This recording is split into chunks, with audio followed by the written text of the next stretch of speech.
Good morning. We are going to look at Dijkstra's algorithm with the help of a problem. So, what I suggest is that the space below the diagram is not going to be sufficient to put down the complete solution there. So, it will be better if you pause the video, copy the diagram, and keep it for your reference so that it's easy for you to use that as a reference at your end. So firstly, Dijkstra's algorithm is an algorithm which gives us a shortest path in this kind of a graph between two specific vertices. So let me tell you my limitations first. We have studied Dijkstra's, in our textbook we had put Dijkstra's algorithm for undirected graphs. But Narsingh Dev has given the algorithm for directed graphs also. So to begin with, we have a graph which is simple. This graph doesn't... it is simple in the sense of a digraph. It is a simple weighted digraph. So it is simple, it's a digraph and it is weighted. As I mentioned, we have done this algorithm for an undirected graph. Now again the problem is I read the general algorithm of given by Narsingh Dev, and in the general algorithm he does not tell you what to do with a directed edge. So however, in the problem, wherever you see neighbors, the direction is correct. So it is very difficult to figure out how it is going to work when the edge is not in the correct direction. Okay. So anyway, let me tell you how this works. We break up the algorithm into two parts. We will first make a table, and at the end of that, from the table we will be able to give the length of the shortest path between those two vertices. And then in the second part of the algorithm we will use the table only, but we will use what is called as a backtracking technique to go from the final destination in the reverse order to the origin. So you will get the shortest distance, shortest path from origin to the destination. And the idea is that at every stage, what we do is certain vertices get temporary labels, and then in the very next step, one of those vertices gets a permanent label. The algorithm comes to an end when the destination vertex gets a permanent label. So once the destination vertex gets a permanent label, we can stop the table there. We need not make sure that every vertex gets a permanent label. Now this destination vertex may get a label at an intermediate stage also. So accordingly the algorithm will end there. So I'll keep this diagram aside and let's start with the table. So let us in this graph find shortest path. Let us see. Shortest path between A and G. So origin is A, destination vertex is G. So we want to find out shortest path between A and G by using Dijkstra's algorithm. So we make this kind of a table.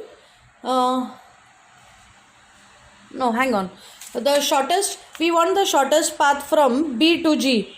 I'm insisting on this because this guy has conveniently taken the edges and the directions in such a way that he doesn't have to talk about what happens to what happens if you have an edge between two vertices which is going in the wrong direction. So do you treat them as neighbors or no? He has kept silent on this question. So we will start with the vertex B. What we aim is logically at every stage from one vertex we travel to the vertex which is nearest to it. So if I start my journey at B, then B is the closest vertex to it. So we assign the label 0 to B, and because compared to B, every other vertex is far from B, we assign the label infinity to it. So again, it will help if you make this simultaneously, if you make this table on a separate sheet, so that I can use a third sheet for writing down the revised labels. So at the very first step, this vertex B gets a permanent label. If a vertex gets a permanent label, in the table I denote that by a square box for the label of that vertex. Now we are going to work out the entries in the second row. So for entries in the second row, we are going to look at the vertices which are adjacent to B, vertices which are adjacent to B and which do not have a permanent label. So let's look at the graph once again. If we look at the vertex B, the vertices adjacent to B are A and C. Now as I told you, fortunately this guy has taken the directions in the correct way. So from B I can travel to A, from B I can travel to C also. He has not said what happens if this direction was in the reverse, this arrow was in the reverse direction. So he does not say anything about it. So anyway, the neighbors of B are A and C and they do not have a permanent label. Permanent label is denoted by the square box. So we are going to figure out what are the new temporary labels for A and C. So in the algorithm we write that way: the vertices adjacent to B are A and C and they have not received a permanent label. So we obtain a new label for these two vertices. And the formula for the new label is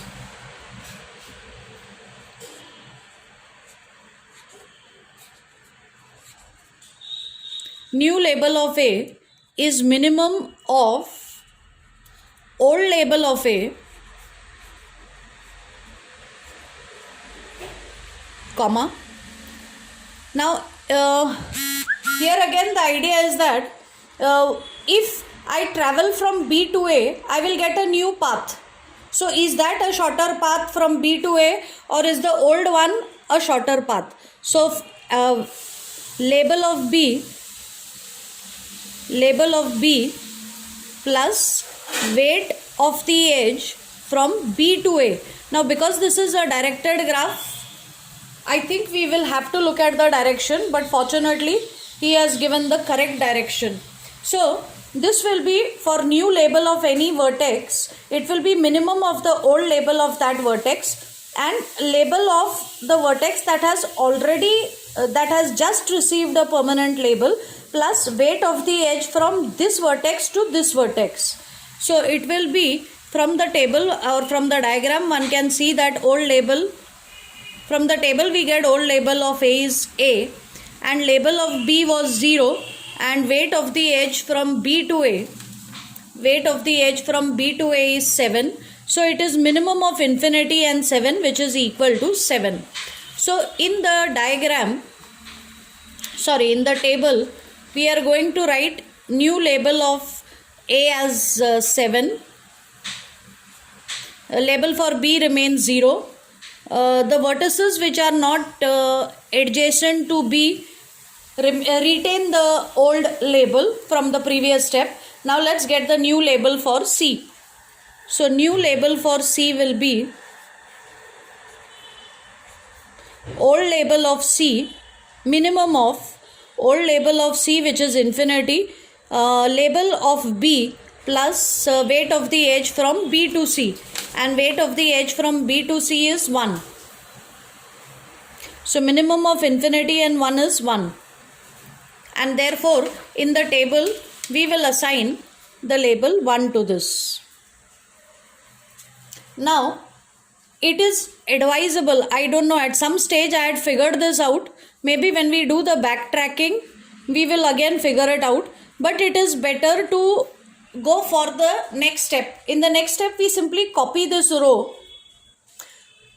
I think somewhere I had convinced myself long back that it is easier to do backtracking. Even the textbook does it in 2 steps. So maybe backtracking becomes easier if you do this in 2 steps. Now in this step, out of the vertices which have received a temporary label, the one which is the shorter one will get a permanent label. So in this, the two vertices which have just received a label are, out of all the vertices that have a temporary label in this row, C has the smallest. So we assign C a permanent label.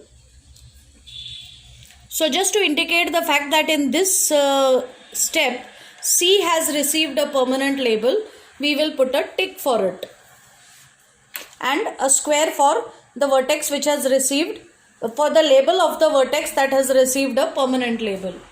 Now we proceed from C onwards. So we will look at the vertices which are adjacent to C and which do not have a permanent label.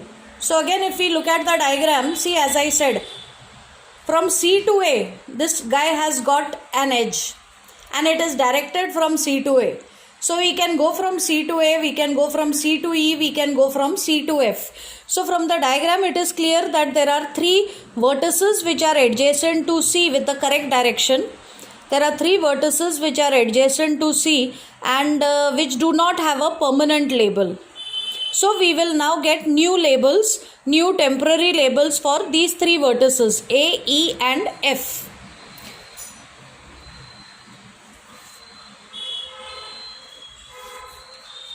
So now in the next step, we are going to get a new label for A, E and F. So new label of A will be minimum of old label of A. Old label of A now is 7. So it will be 7, comma, label, permanent label that C has got, plus weight of the edge from C to A. Now weight of the edge from C to A is 3. And minimum of 7 and 4 is 4. So this becomes the new label for A.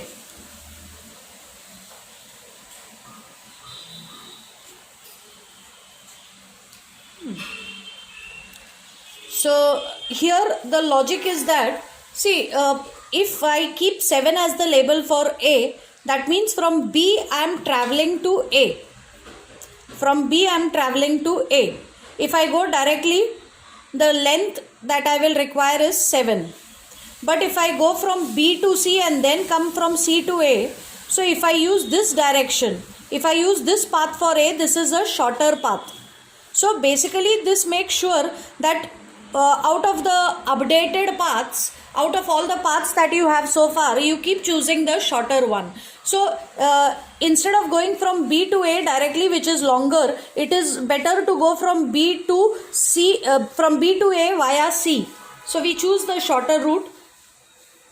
Now let's look at the new label for E.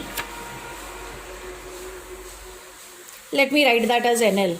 New label of E is minimum of, old label was infinity. Old label was infinity and new label is going to be, now C has received a permanent label. So 1 plus weight of the edge from C to E. Weight of the edge from C to E is 4. So minimum is 5. So in the table, I'll put 5 over here. And then similarly for F, it will be minimum of infinity and weight of the label of permanent label of C plus this edge. So it is 1 plus 3, 4. So for F also it will be 4.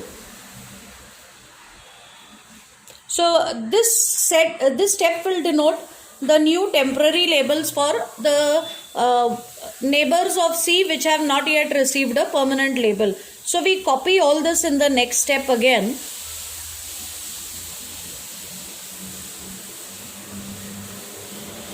And now look for the vertices which have temporary labels and look for the minimum amongst the temporary labels.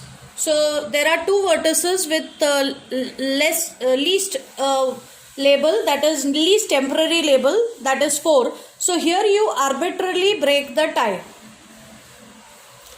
The textbook has also taken F, and it makes more sense if you look at the diagram, because F is closer to G. So hopefully within a few steps I should be able to get the answer. So otherwise it's an arbitrary choice. You choose any one. Depending on the choice you make, possibly you may end up with a different shortest path. So let's choose F. If we choose F, then this vertex has received a permanent label now. So now I look at F as my reference point, and I look at which vertices are adjacent to F, which have not received a permanent label. Now you see, C is also adjacent to F, and there is a arrow in the wrong direction from F to C, but C has already got a permanent label, so this edge is anyway not going to matter. So this guy has devised the problem very smartly. We will not get the solution of what to do in general for a directed graph. So anyway, if we look at the vertices which are adjacent to F, which do not have a permanent label, then it is E, it is G, and it is also D. See how it goes in the right direction. So E, D and G. So let's start with D. For D the label was infinity. So new label will be minimum of infinity and 4 plus the weight of the edge from F to D. So that will be 4 plus 10, 14. Minimum of infinity and 14 is 14.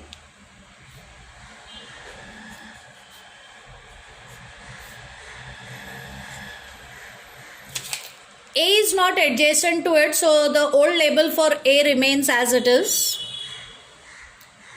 For E also, the old label is 5. So it will be, new label for E will be minimum of 5. Minimum of 5 and 4 plus 4. So if I go via F, it becomes a longer route from B to E. So 4 plus 4 is 8. So minimum of 5 and 8. Minimum of 5 and 8 is 5. So this will be 5.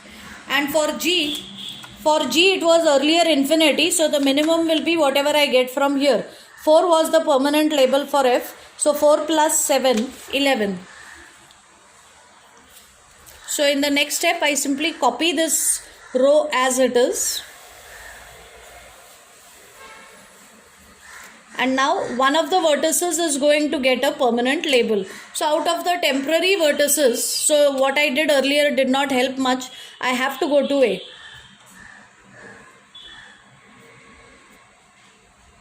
So A now receives a permanent label. So far B has received a permanent label, C has received a permanent label, F has received and A has received. Algorithm will end once we reach the vertex G. So now let's look at the vertices that are adjacent to A and which do not have a permanent label. So D is adjacent to it, and you see there are two edges going in each direction. So D is adjacent to it, E is adjacent to it, and that's it. G is not adjacent. So we will now get new labels for D and E.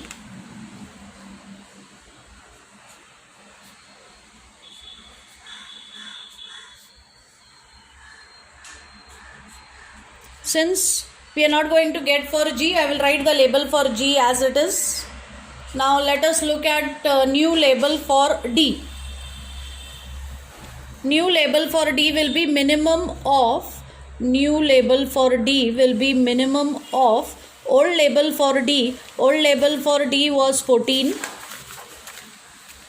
and weight of permanent label of the vertex, that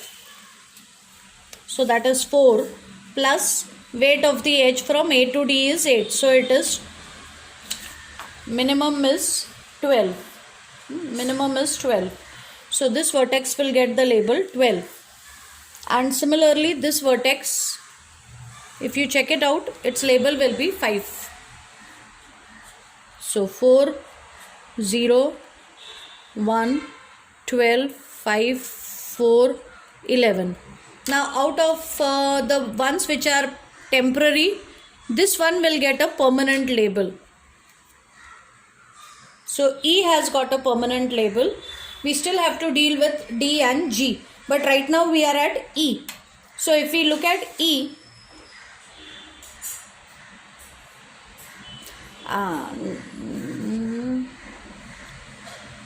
from E, I think now the question will be answered. See, from E I have an edge going to G, but from E I don't have an edge going to D. I don't have an edge going to D. So the label for D will remain as it is. No edge in the sense not in the correct direction. And for G, the label will be, new label for G will be minimum of the old label of G. Old label of G is 11, comma, 5 plus weight of the edge from E to G. E to G it is 2. So minimum is 7. And now we write all this again in the next row.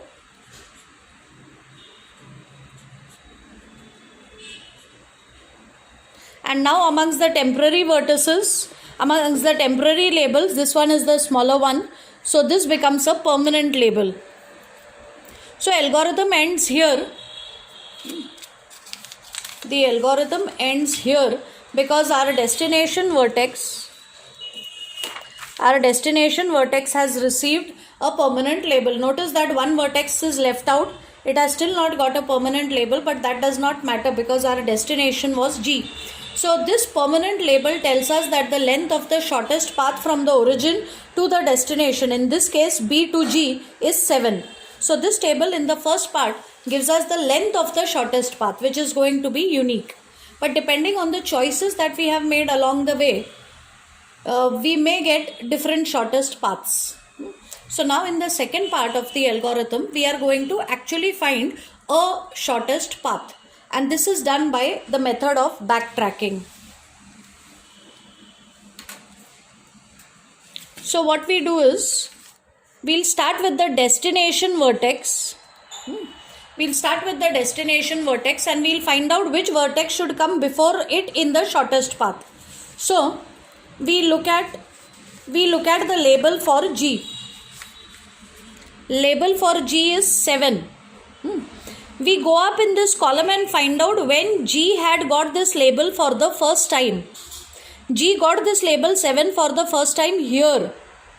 And now we have to look at the vertex which is preceding this and which has just got a permanent label. So G got the label 7 for the first time immediately after E got a permanent label. That is visible in the previous step, the one with the red tick. So G got this label 7 for the first time immediately after E got a permanent label. So in our shortest path, E will precede G. Then we look for permanent label of E. Permanent label of E is 5. We go up in this row, in this column, to find out when E received this permanent this label for the first time. It received the label 5 for the first time immediately after C received the permanent label. So C should come before E.